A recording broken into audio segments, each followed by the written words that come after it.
ধর্মের অপব্যবহার নামে আসলে কি, এটা তো কোনো ব্যাখ্যা তো দিলেন না তিনি।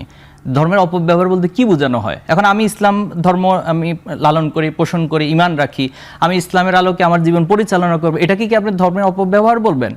নাকি ধরেন আপনি সারা জীবন কোনো ইসলামের নাম, আপনার কোনো প্র্যাকটিসিং কিছু থাকবে না, আপনি হঠাৎ করে একদিন পাঞ্জাবি টুপি পরে এসে মানুষের কাছে ভোট চাইবেন, তাহলে কোনটা আসলে ধর্মের অপব্যবহার? আপনি কোনটাকে মিন করতে চান? আর ধর্মের অপব্যবহার বলতে কি শুধুমাত্র ইসলাম বিদ্বেষটাকে আপনারা বারবার ছড়াতে চান?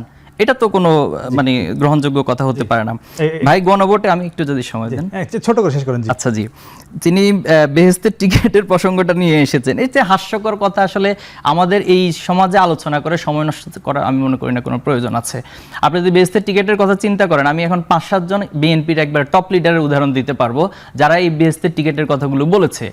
তো এই যে বিষয়গুলো বারবার নিয়ে আসে, আসলে যখন মানুষের কাছে রাজনৈতিক কোনো এজেন্ডা থাকে না, মানুষ যখন ফরওয়ার্ডিং এর জায়গা যাওয়ার কোনো জায়গা থাকে না, তখন বারবার এই পিছনের রাজনীতিগুলো। তো আমি মনে করি পরিচালনা কমিটির সদস্য জাহিদুল ইসলাম, আপনার কাছে যেটি মাহবুব ভাই বলছিলেন যে গুপ্ত বিভিন্ন জায়গায় এখনো রয়েছে, তারই একটি প্রভাব এই ধর্মের অপব্যাখ্যার বিষয়ে বলছিলেন। এবং আমরা সম্প্রতি দেখলাম সর্বোচ্চ পর্যায় থেকে বিএনপি জোটের যিনি প্রধান বিএনপি চেয়ারম্যান তারেক রহমানও কয়েকটি সমাবেশে গুপ্ত শব্দটি বিভিন্নভাবে এনেছেন, সেটি অনেকটা নেতিবাচকভাবেই তিনি সেখানে আমরা দেখি জনসভায়ও তিনি প্রকাশ করেছেন। আমরা যদি বুঝি গুপ্ত হিসেবে জামায়াতকেই বলা হয় বা ছাত্র শিবিরকেই বলা হয়, যেটি বলছিল যে মাহবুব ভাই ছাত্র সংসদ নির্বাচনের বিষয়টি, মানে এটি নিয়ে আপনাদের আসলে প্রতিক্রিয়াটা কি বিষয়? জি ধন্যবাদ।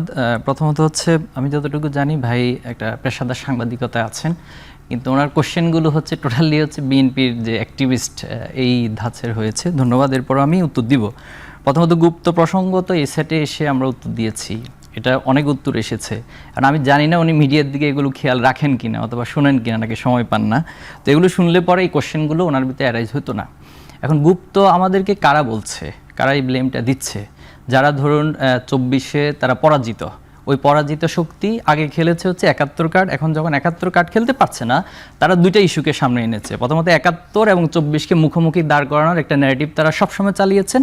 আরেকটা হচ্ছে যে যারাই 24-এর আন্দোলনে জয়ী বা যারা বিজয় লাভ করেছে, টোটাল জেনারেশনটাকেই তারা একটা গুপ্ত ট্যাগিংয়ে, গুপ্ত প্রেমিংয়ের মধ্যে নিয়ে গিয়েছেন। তো এই এজেন্ডাগুলো আসলে কোত্থেকে প্রোডাকশন হাউস থেকে হয়, এটাও আমাদেরকে ভাবা উচিত। প্রজন্ম এটা ভেবেছে, দেখেছে। এরপরে আসুন, যদি ছাত্র শিবিরের কথা চিন্তা করুন, আপনি কাদেরকে গুপ্ত বলছেন?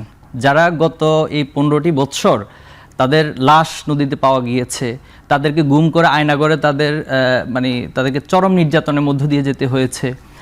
ছাত্র শিবিরকে যদি শুধু আমরা চিন্তা করি, জুলাই আগস্ট পর্যন্ত 234 জনকে জীবন দিতে হয়েছে। জামাতে ইসলামের যারা টপ লিডার তাদেরকে ফাঁসি দিতে ঝুলতে হয়েছে। কেন? এটা কি গুপ্ত থাকার কোনো রহস্যের মধ্যে পড়ে? আপনি আমাদের মীর কাসেম আলী ভাই, যিনি ছাত্র শিবির প্রথম কেন্দ্রীয় সভাপতি, আমেরিকা অবস্থান করছিলেন যখন তথাকথিত এবং ট্রাইব্যুনালের মামলা চলছিল, ওনাকে ওনার শুভাকাঙ্ক্ষীরা বলেছিলেন যে আপনি বিদেশে অবস্থান করুন, দেশে আসার প্রয়োজন নাই। তিনি তখন স্পষ্ট বলেছিলেন যে আমার মৃত্যু যেখানে লিখে আছে সেখানে আমার হবে। তিনি ইমানের দৃঢ়তা দেখিয়েছেন এবং দেশে ফিরে এসেছেন। তো এই যখন একটা পক্ষ থেকে এই কথাগুলো বলা হয়, ইচ্ছে দুঃখজনক, হতাশাজনক কিছু হতে পারে না। তো আমাদের অসংখ্য ভাইদেরকে ক্যাম্পাসগুলোতে যদি আপনি দেখেন, যে আবরার ফাহাদের কেস স্টাডি করেন, কেন আবরার ফাহাদকে কেন হত্যা করা হয়েছে, কি অপরাধ ছিল? তখন কি গুপ্তর ইস্যুটা কারো মাথায় আসে নাই? তখন কি এই চেতনার যে কার্ড বারবার খেলেছে, তখন কি তাদের মাথায় ছিল না? তারা কি এটা নিয়ে প্রতিবাদ করেছিল? যখন বিশ্বজিৎকে জগন্নাথ বিশ্ববিদ্যালয়ের সামনে তাকে শিবির, একজন হিন্দু, সে তাকে শিবির বলে, শিবিরের হিন্দু শাখা বলে হত্যা করা হয়েছে, তখন তো এই বিষয়গুলো আনেন নাই। তাহলে কারা আমাদেরকে এই কথাগুলো বলতেছে? যারা বিদেশে পালিয়ে গিয়েছে বারবার, তাদের বেগম পাড়া যথেষ্ট সম্পদ রয়েছে, এরপরে তো তারা এই দেশ থেকে লুটে পুটে সম্পদকে সবসময় তারা নষ্ট করেছে। তো ওই মানুষগুলি যখন গুপ্ত বলে, এর চেয়ে আসলে দুঃখজনক এবং লজ্জাজনক কিছু হতে পারে না। সেকেন্ড যে